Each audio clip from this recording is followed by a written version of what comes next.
असतो मा सद्गमय तमसो मा ज्योतिर्गमय मृत्योर्मा अमृतं गमय. Now the next one, relation between angle of incidence and angle of refraction. You know that what is angle of incidence and angle of refraction. So once recall the terms. When the light ray falls on the surface of reflecting or refraction coming from a source of light is known as incident ray. So when the light hits the surface, when it is coming from the source of light, that light ray is known as incident ray.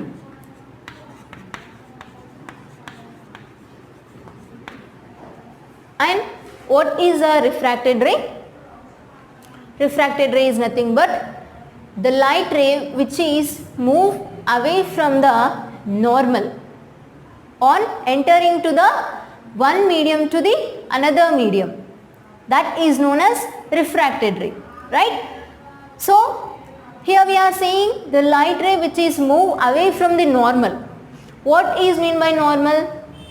We know at the point of incidence, the light ray is perpendicular to the line which is perpendicular to the surface of the mirror, right? So this line is known as normal. So the light ray move away from the normal is known as refracted ray.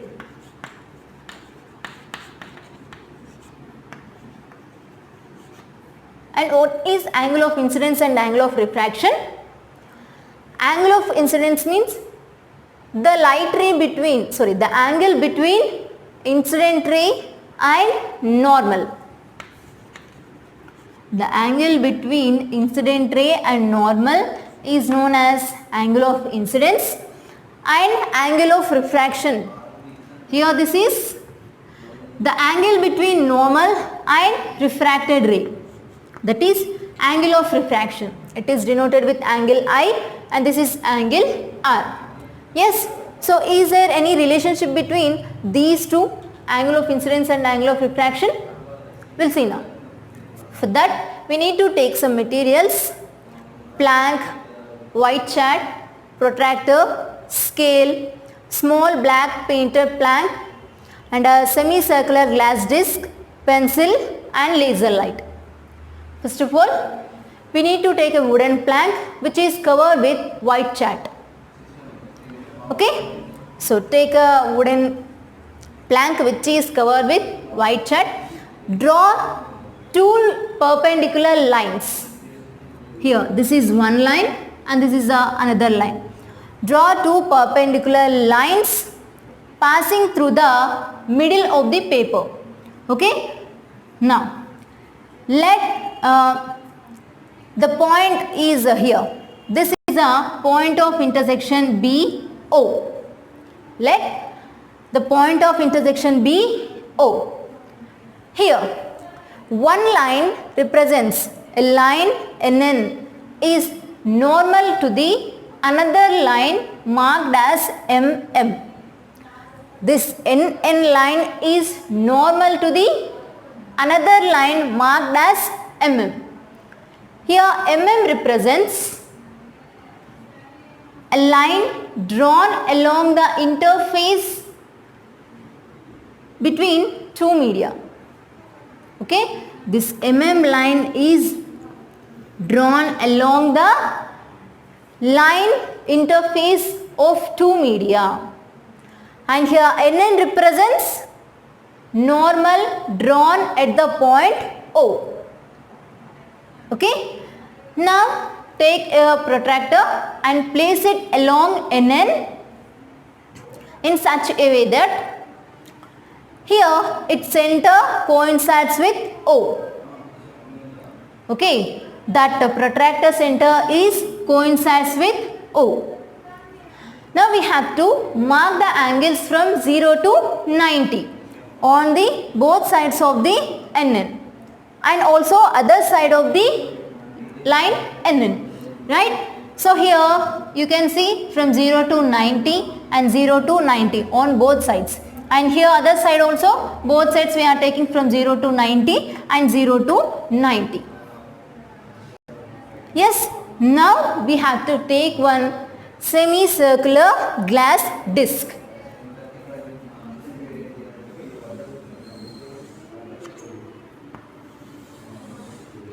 I'll show you with a thick line here.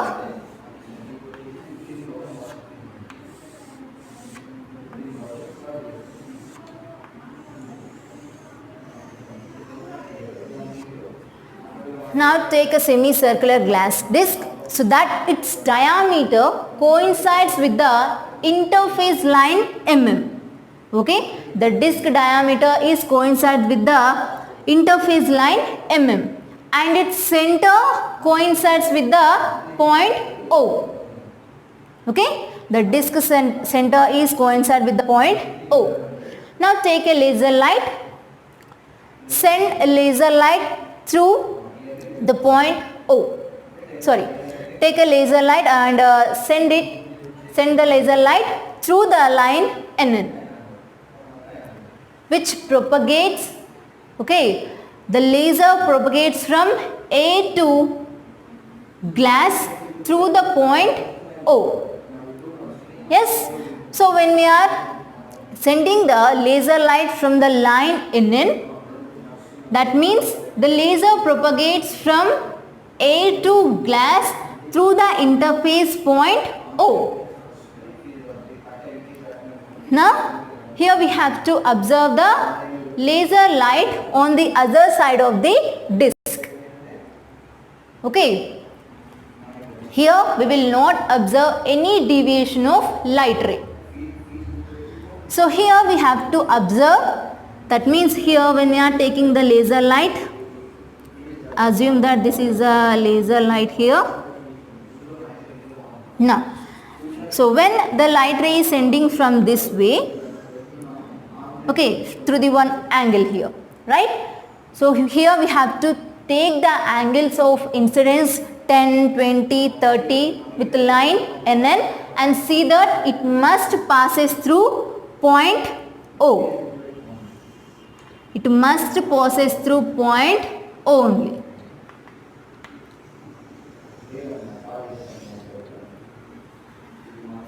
And observe the emerging ray and write down the values of angle of refraction also. Right? We know the angle of incidence here 10, 20, 30. So for example, if you are taking the angle here 40 degrees at the angle of incidence, then we have to observe the emerging ray on the other side of the disc. Here we need to find sin I and sin R by using of angle of incidence and angle of refraction. Okay, so this gives the refractive index of the glass. Here I will write the table.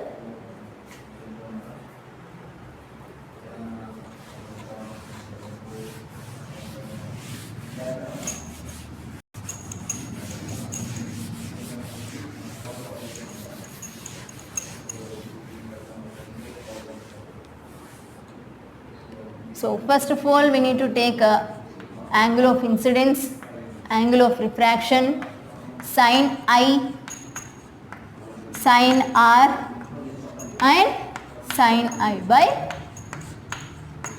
sin. The angle of incidence is 15 degrees, then angle of refraction is 10 degrees.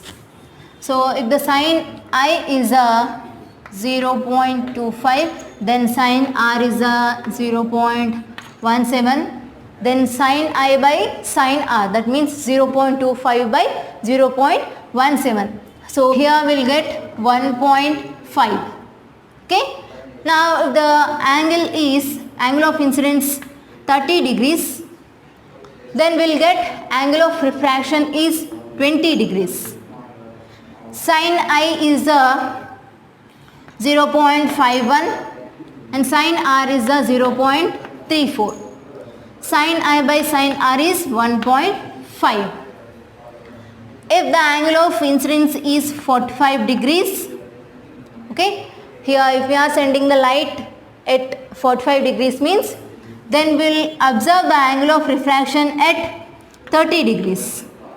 Then sin I is 0.75, angle of, that means sin R is 0.5 and sin I by sin R is 1.5. So from this table we can conclude that, you can observe here, the angle of incidence is 15 degrees, means the angle of refraction is 10 degrees. And here the angle of incidence is 30 degrees and angle of refraction 20 degrees. And angle of incidence 45 degrees and we observe the angle of refraction at 30 degrees. So every time the angle of refraction is decreased, that means angle of refraction is less than angle of incidence. Yes, and one more thing here, sin I by sin R values are constant, 1.5, 1.5, 1.5. These values are constant here and angle of refraction is less than angle of incidence. So from this we can see that the refractive index of the glass, in that the angle of refraction is always less than angle of incidence, and the sin I by sin R values are always constant. And we can say that the refracted ray bends towards the normal. The refracted ray bends towards the normal when the light ray is moved from rarer medium to denser medium. The angle of refraction is less than angle of incidence. Okay, when the light ray is moved from rarer medium to denser medium, that means rarer medium is the air and denser medium is the glass. So when the light ray is moving from air medium to glass medium, there the angle of refraction is less than angle of incidence and the refracted ray moves away from the normal. Yes, this is the relation between angle of incidence and angle of refraction when the light propagates from air to glass, that means rarer medium to denser medium.